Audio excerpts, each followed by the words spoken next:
Okay, we are live for another edition of our Triangle Live broadcasts inside the I'm a Triangle community. We are so excited to be doing another one of these. Today we are with Sarah from the Expat Archive Center. And before we jump in with the discussion with Sarah, I realized that a lot of people that are in our Triangle community don't even have the slightest idea why we are called a Triangle community. So I wanted to give a little bit of a backstory before we jump into our topic with Sarah. When we repatriated as a family back to the United States, we had been living in Delhi and Singapore. Our family was back before we were really ready.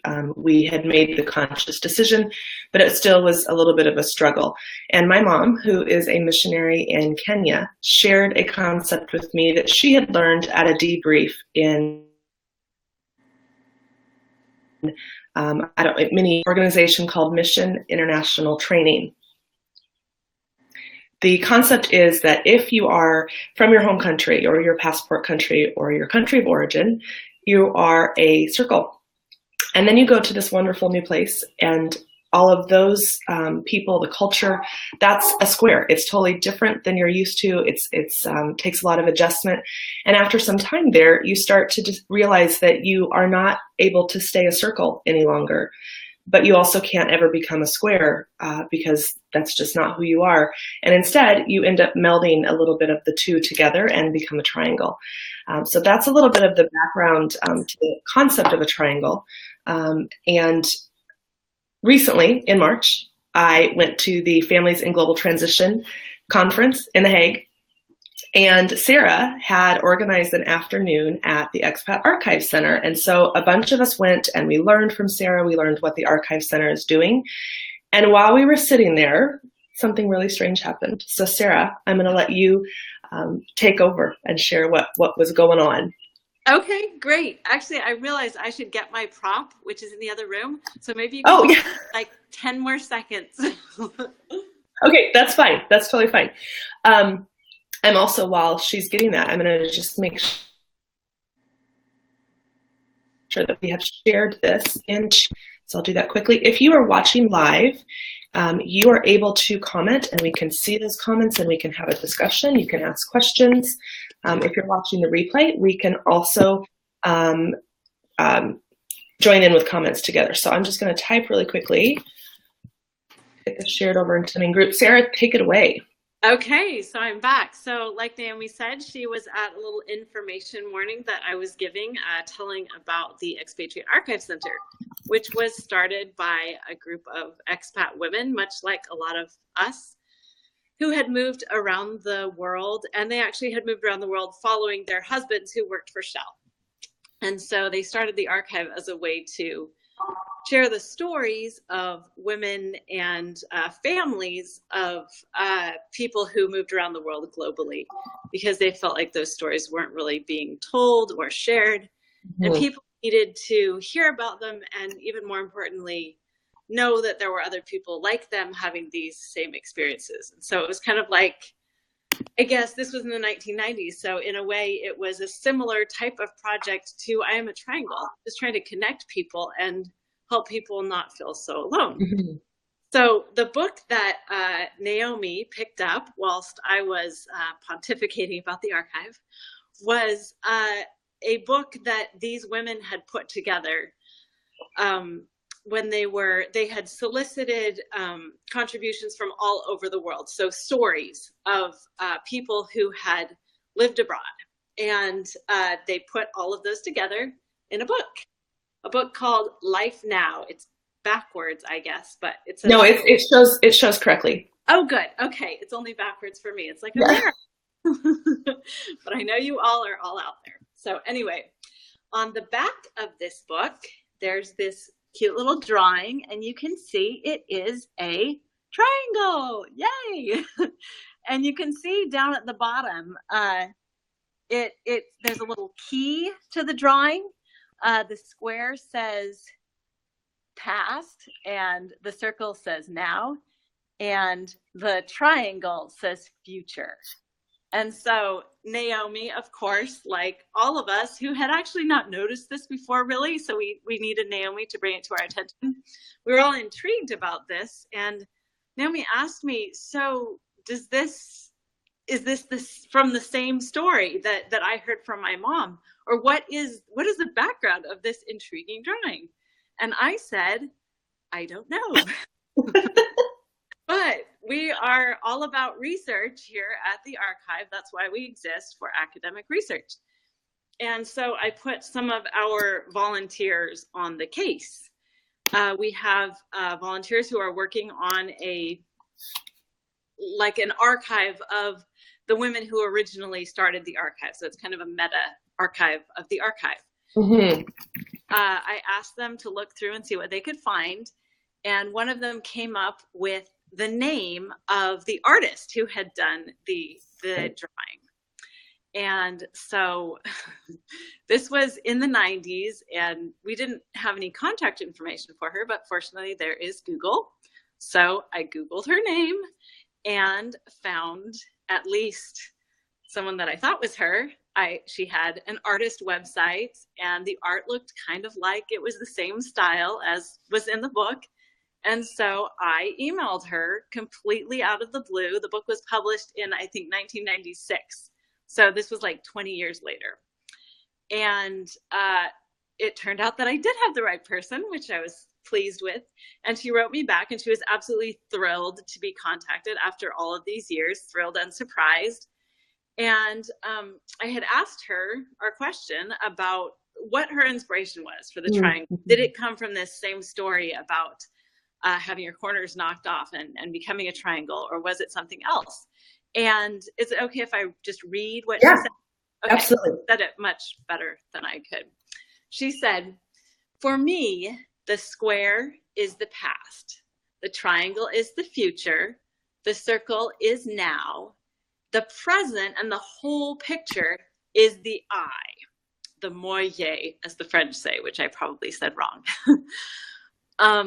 And then she also talked about the front of the book, which also, if you can see, there are also triangles on this motif in the front.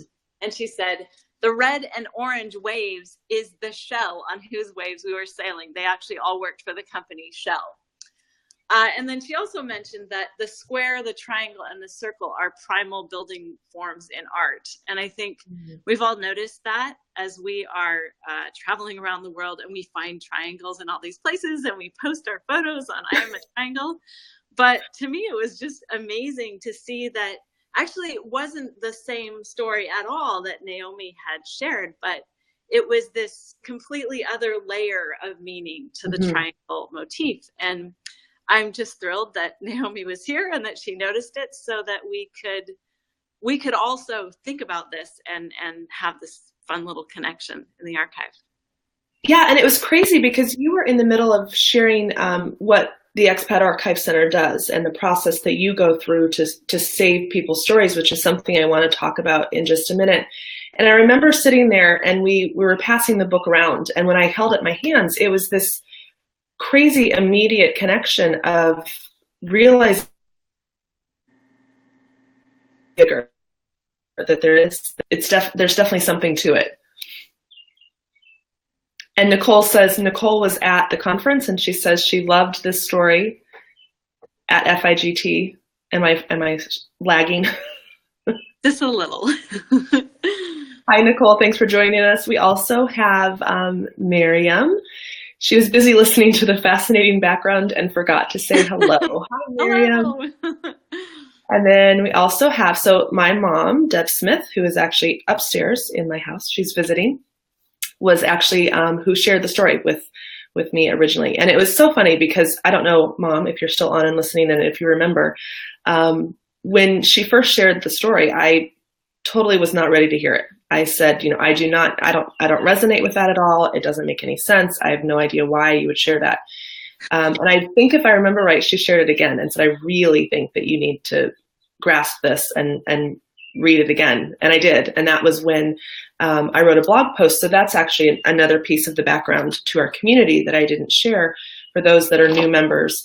I wrote a blog post to share my kind of interpretation of the concept. And as that made its rounds around the internet, people just kept saying, that's me too. And I thought I was the only one. And I think that that is, you know, there's something with this artist who I want to share her name in just a minute. There's something about being able to sidle up next to each other and say, you're not the only one. And I think that that's so important.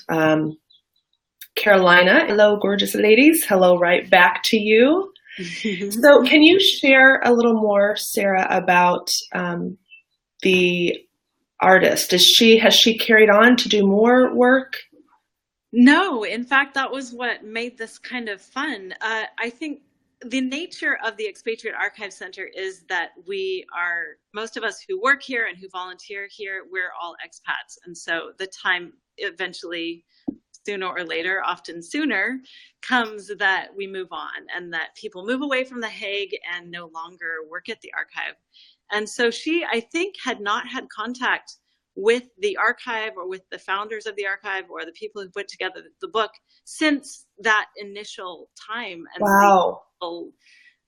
Time went in the 90s when she was doing it. And so that was why it was such a surprise to her for me to reach out, but a very welcome one. So that's so awesome. Mike Assassin. Mike Assassin. So I have posted, I posted the link to your blog okay, great. Yeah. post that has information in the comments, a link to her beautiful work and her website. Sarah, can you tell us a little bit more about what you guys do? Because what I found fascinating is I think we all think of archive as something that's in the far past, you know, old things and documents that are brittle and things that just really need to be protected.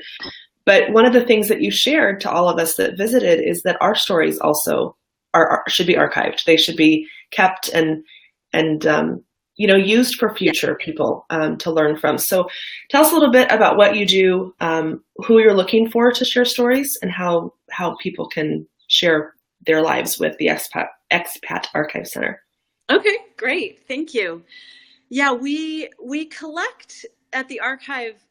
I think a lot of times, like you said, people think of archives as this ancient history thing. And also, I think we think of archives as being somewhere where the important and grand moments of history are preserved, like this or that treaty of war or the Declaration of Independence, these types of things. But at this archive, at the Expatriate Archive Center, what we are interested in is the everyday lives of people, the everyday stories of people just like us. And in fact, of us specifically, of you, of everyone who's listening. And so we have letters, we have diaries, we have photographs. It's very much the personal connection, the everyday moments, the things that maybe you think are insignificant about your life, but that actually are significant. In some sense, I think the triangle moments that we talk about, those are actually really fascinating to researchers because they really get to the heart of what is different about this expat experience, and also what is significant about it, and what it can teach not only expats but humanity, and how these experiences are human experiences. And so if you do have in your attic or down in your basement or things that you've inherited from parents or grandparents, we would love to keep those original documents. It can be, like I said, letters and diaries, or it can also be something more like tickets or invitations to events that you've gone to. It's those little just things that document your life. But since it is the 21st century and a lot of people don't write letters anymore or write diaries, we also have recently begun a project archiving expat blogs. And so if you have a blog that you've been keeping abroad, we would love to archive that blog. Archive mostly in the sense of put it on our list and collect all the metadata so that researchers have this repository of expat blogs, because they actually are, strangely enough, difficult for researchers to find from just Googling. And and especially blogs that are good quality blogs and that have been kept for a number of years. So we have all these interesting criteria. So please do definitely get in touch with us. You can email me at pr@archive.com. Say that again. I want to make sure that I get this in the comments. Your email is? Okay, it's PR@Expat Archive, and it's expat without the E at the beginning. ExpatArchive.com. ExpatArchive.com. Yeah, and we are really interested in hearing if you have a blog. You can send that to us. Another really interesting project that we're doing lately is, in fact, we're coming up on the first anniversary of this project, and I'm really excited about it. It's on Twitter. And what it is a Twitter rotation curation account, or a ROCUR. And what that means is every week we pass this account to an expat somewhere in the world. And it can be anywhere, and it can be someone from anywhere. And what you do is you just tweet about your life as an expat. And it can be about projects you're doing. It can be a little tour of your town, wherever you live. It can be what you're eating today. Just all those little moments, or what you're thinking about, or issues that you think are interesting to expats, or if there's a political event happening in your country, or if there's a cultural event. We had someone tweeting the Olympics in Brazil. What is that? What is that handle? It's at We Are Expats. Again, missing that extra E for expats. Okay. Is it like that? I'm going to put it up really quickly on the, can you see it on the screen? Is that the correct handle? Yes. Okay. That's it. Okay. So people can follow you. Yes, please do follow us. We have actually a friend of mine is tweeting this week. She lives in London, and she's an artist. So I'm excited to see what she tweets about. And we've had people from all over. It's been really, really fun to get a peek into their lives, because it can be very intimate if you want it to be very, very the day-to-day details of your life. But we've also had these fascinating discussions about citizenship, about identity, about what it means to be an expat, or who counts as an expat, all of these questions. And it's something that we also have a couple of researchers who want to spend a whole class, like they want to do a class that is kind of focused on this for So we're very excited that not only are we archiving this and practicing archiving Twitter and social media in general, but we also already have researchers who are interested in researching what is going on. So it's almost like they're researching as it's happening. So it is very much about researching and archiving the moment and the now. That's really cool. Yeah. So can you share, one of the things that was brought up during our time together was people being concerned about privacy. So if someone's considering donating their stories and their life and their things to the Expat Archive Center, and part of the reason it's helpful is for this research and for the process of learning more about it, what's the way that the Expat Archive Center, like who do you let have access, and what would be the way that you guys address privacy concerns? Yeah, that's a really good question. Obviously, for things like blogs and Twitter that are already public, I think people don't really have those concerns. But if you are considering donating, say, your diary or your grandparents' letters, we have a donation agreement that we have people sign. And really, almost no one gets access to the archive. It's only academic researchers. And so they have to sign an agreement that they will keep everything confidential. And most importantly, if and when they do publish quotes or anything about the material in the archive, we always require them to anonymize it. So they don't put names, they don't put identifying dates like birth dates or even addresses. Anything that could identify you, they remove.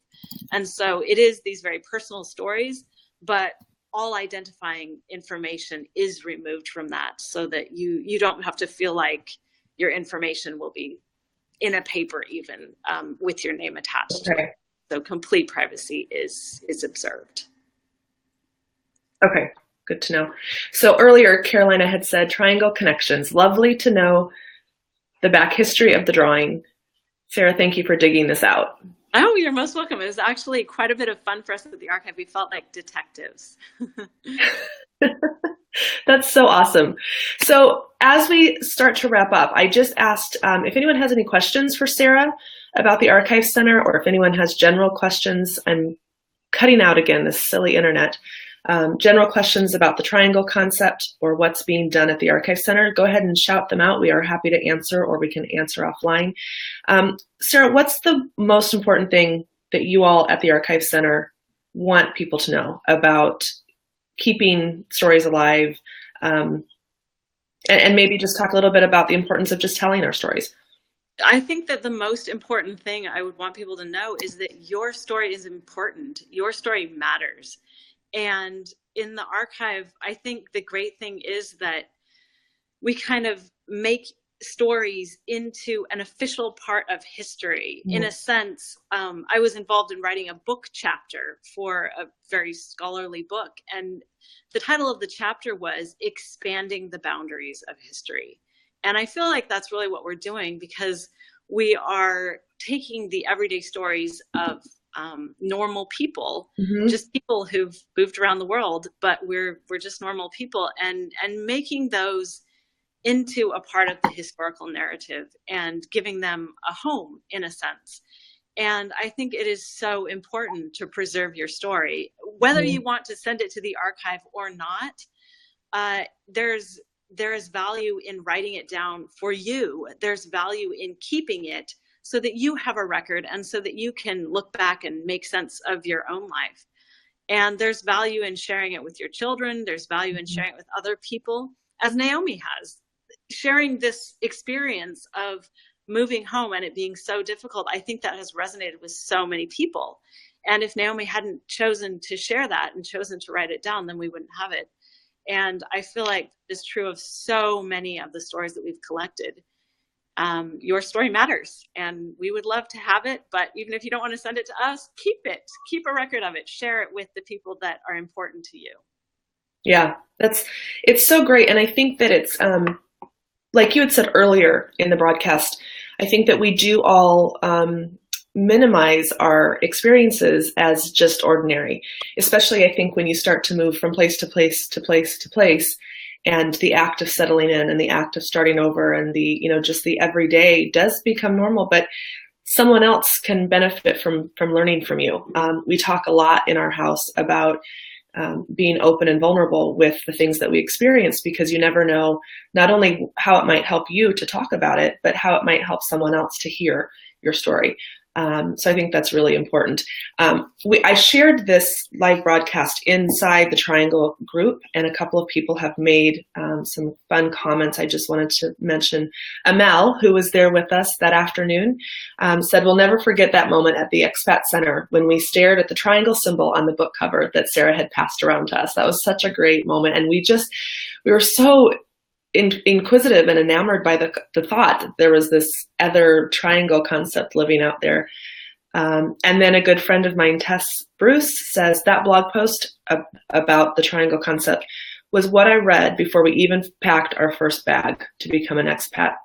And that makes me remember too, when you were talking about blogs, we name our blogs things that aren't Google searchable when someone is looking for us. So I think it's important that you're capturing that and creating a resource. Definitely. Yeah. Yeah. Well, and I think another thing that you were saying about how we don't realize our stories are important, even the repetition is important for researchers. So if they find a story about culture shock in one collection, and then they find these same types of experiences repeated over and over, maybe even in different countries and different situations, that actually is a very, very valuable part of the research for them. So even if you feel like, oh, my story is just like everyone else's, that in itself is valuable. And I think even I go in the archive and I read these stories, and it happened in like the 1940s, and I can relate. It's crazy, but that's such a good point. It's a really good point. I'm glad you brought that up. I don't know, can you see on the little bar how there's floating triangles? No. My When if you watch the replay, you're on your, yeah, it's so crazy where. I do see triangles up at the top. So it's funny. I think it's like, do you ever notice when you buy a new vehicle or you, I don't know, have a new color that you introduce into your house and all of a sudden you start seeing it everywhere? We all see triangles everywhere. Yeah. And I think symbols are so important to us as humans. And to choose a symbol that is so common and that we do see everywhere, I think it's a great reminder to us all the time that we're triangles and that our experiences are so universal. Yes, that is so true. So we're going to wrap up. We try and keep these to 20 minutes. Just as a recap, for those of you who are Twitter users, they have a wonderful curation rotation project going on. Follow them at We Are Expats with only one E in the middle. If you're interested in becoming a curator, would they reach out to you via that Twitter, or would they want to do that with your email? Right. If you go to the profile of the account, then you can either direct message or email contact us. Perfect. And then if you have a story that you want to tell or a blog post to contribute, we've got Sarah's email there, pr@expatarchive.com. And even, let me just interject, not even just a blog post, but if you just want to submit your blog, the URL of your blog, we are collecting URLs of just people's entire blogs so that they can be available. Okay. So you don't even have to write us a specific post. Okay, good to know. Good to know. We are actually having a little bit of a lag on our comments. I'm seeing a bunch of comments coming through now, so we won't have time to cover them on the live call, but we will definitely go back through and have a dialogue. Sure. Yeah, and I'll make sure that we've got all the links. We've got the Expat Archive Center link there for people to visit, learn more about what you guys do, and reach out and get in touch. Thank you, Sarah. Thank you so much for letting me be a part of it. Fun, and also I hope that people are able to contribute if they want to. Yeah, I think it's great, and I think that just knowing it's out there is important, and I'm happy to share what you ladies are doing, and I hope you have a really good rest of your day. Thanks, you too. All right, we'll talk to you later. Join us actually on Wednesday for another Triangle Live with Melody Warnick, the author of This Is Where You Belong. So we'll see you guys all on Wednesday and inside the Triangle group. Bye. Bye. I have to just end.